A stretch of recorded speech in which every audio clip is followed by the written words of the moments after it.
Speaking of things getting worse...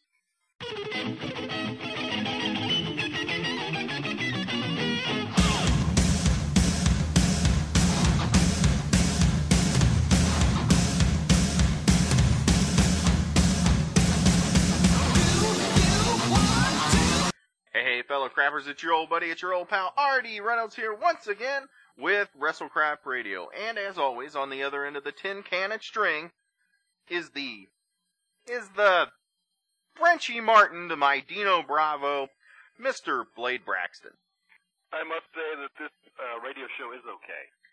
My week has been great, and you want me to tell you about my highlight of the week? You talking about the highlight of your week is actually one of the highlights of mine. Yes, it would be, of course, RD's weekly trip to the grocery.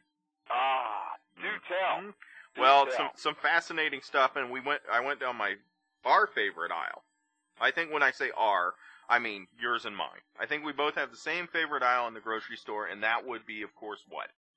The cereal aisle? The cereal aisle. Who doesn't love the cereal aisle? Everybody should love the cereal aisle. Everybody. Mm-hmm. We were talking about King Vitaman, or as we dubbed it, King Pedophile last week.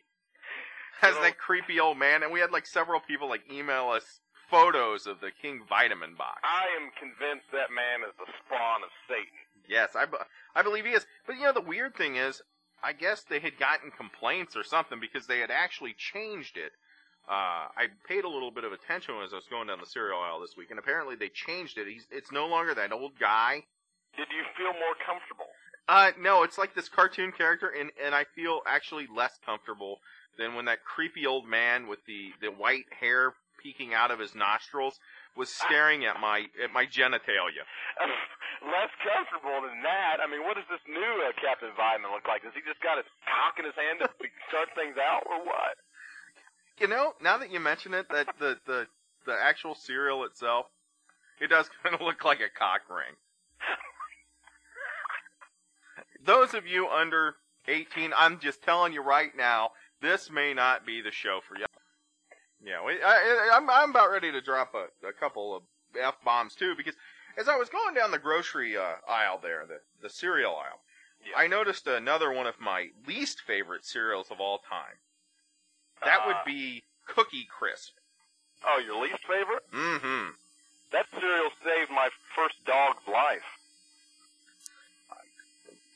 Continue. We bought this more or less a poodle from this wretched and evil pet store, and the only thing the dog would eat when it came home and it was starved and it was malnourished, and the only thing it would eat was Cookie Crisp. I'm heartened by that. My heart is filled with warmth because of that, and that's the only thing I can say nice, because that cereal is the worst cereal of all time.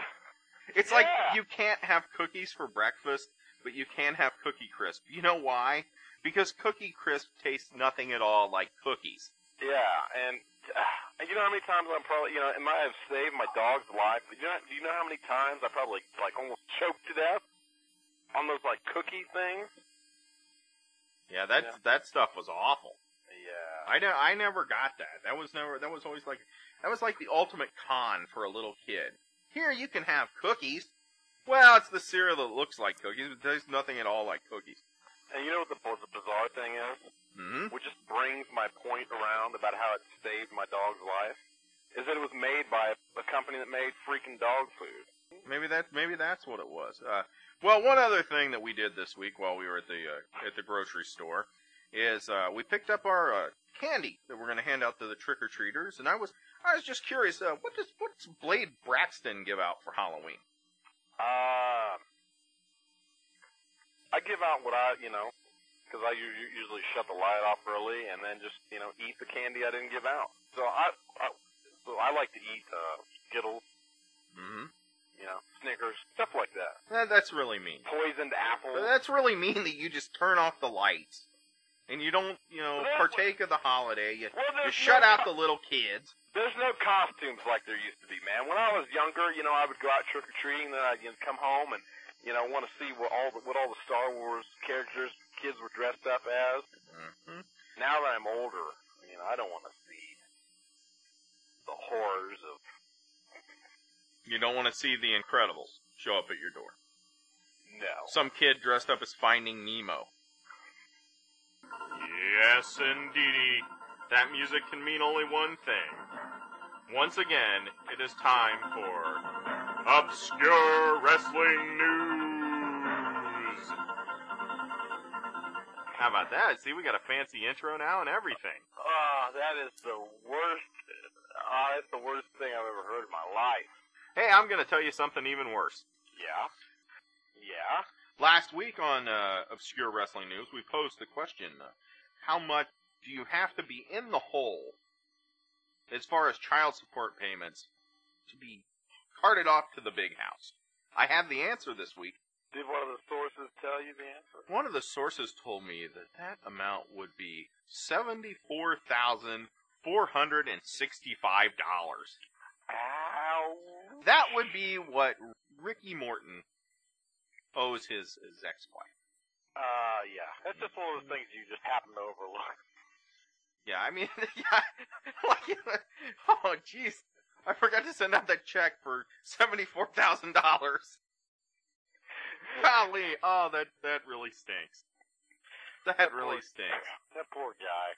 You know, poor guy, but get this, and I am not making this up. You can put this on pause, you can go out to your web browser, whatever. What I want you to do right now, get on your keyboard and start typing this in. www.helprickymorton.org. That is helprickymorton.org. You punch that in, and what does it bring up? It appears we've been transported back to 1996, sir. With the primitive web page. But anyway. It is, and it says, click here to help Ricky Morton. Well, by all means, do it fast. Do it as fast as you can. Click it. Yes, this is quite fantastic. What it is a website that's been set up by some of Ricky Morton's friends. You have to think, probably Robert Gibson. Who else was hanging out with Ricky back in the day? A bunch of 13-year-old girls. Maybe Nikita Koloff? Yeah. Mm-hmm. Who else? Robert Gibson's Glass Eye. As I clicked on the, click here to help Ricky Morton. That's what you should all do. Here's some breaking news. Oh. We have been informed that we may be able to get Ricky released after we are able to raise $1,500. That sounds like a deal. That's not too much money. That's not, compared to $74,000, that's not much money at all. Yeah, that's only, about a 70th of the way there to Ricky. If I ever am incarcerated for any reason, I'd really like to think that there would be a helprdreynolds.org. Well, if that were to ever be the case, I can only hope that Tracy Smothers would come to your help. Come to your aid. Because if you go to the auctions, Tracy Smothers has donated a DVD, apparently of his career highlights, entitled "A Country Boy Can Survive." Wow. What would, if Blade Braxton came to R.D. Reynolds' aid, what type of DVD would you have out that you would put up for auction for me? One of the movies I made in my younger days, perhaps. Oh, okay. Can you hold on just a second?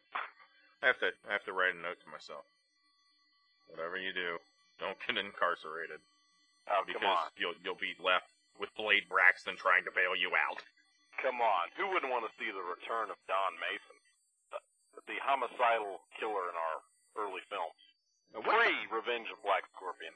What type of films did Blade Braxton used to make? Let's see here. We actually predated Freddy vs. Jason, by about, say, 16 years. Wow. Made that. Your movie was probably better than that movie. I have had compliments about that movie. Mm-hmm. And I thanked my mother afterwards. And, let's see. I also made a really, really great one where I was a homicidal bounty hunter wearing a bootleg Creature from the Black Lagoon mask. This is a true story. there are people in the wrestling business, actually in the wrestling business, working for WWE, people who used to work for WCW, people who used to work for all kinds of different promotions. And they would go and pick up the PWI when they do the PWI 500. Now, the PWI 500 is a listing of the top 500 wrestlers in the U.S. Actually, I guess it's in the world now. So, it's just a bogus made-up list. You know what I mean? I mean, somebody just cobbles it together and they don't really think about out it. Of the hat. Yeah, basically. Or they get paid off or whatever. Maybe we can pay them off. Maybe we can be in there. That would probably be doable. Anyway, people have gone to like Vince and tried to get more money based on where they're ranked in the PWI 500. And that's not a joke. Absurd. That's not a joke. People have actually done that. Yeah. And Ahmed Johnson would I guess be one of those. That's like, listing on your, filling out a job application.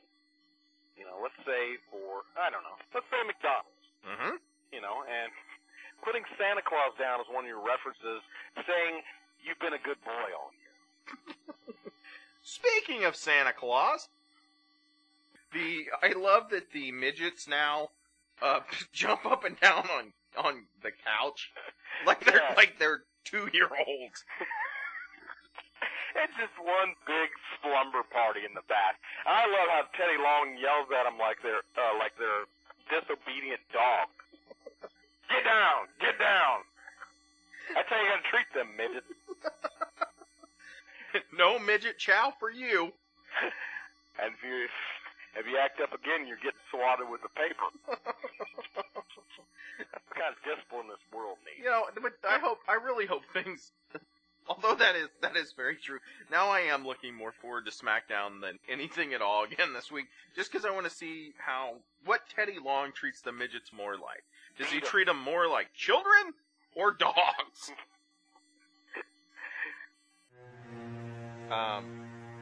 What on God's green earth is that? It is the evil music. My haiku has been possessed. It's like the evil Halloween haiku. This isn't the jolly music we usually have. The jolly is gone. It's pure evil. Beware. Feel the wrath of this week's Halloween haiku. I'm ready to feel the wrath. JR's battered ass. That was so painful. My poor eyes felt sodomized.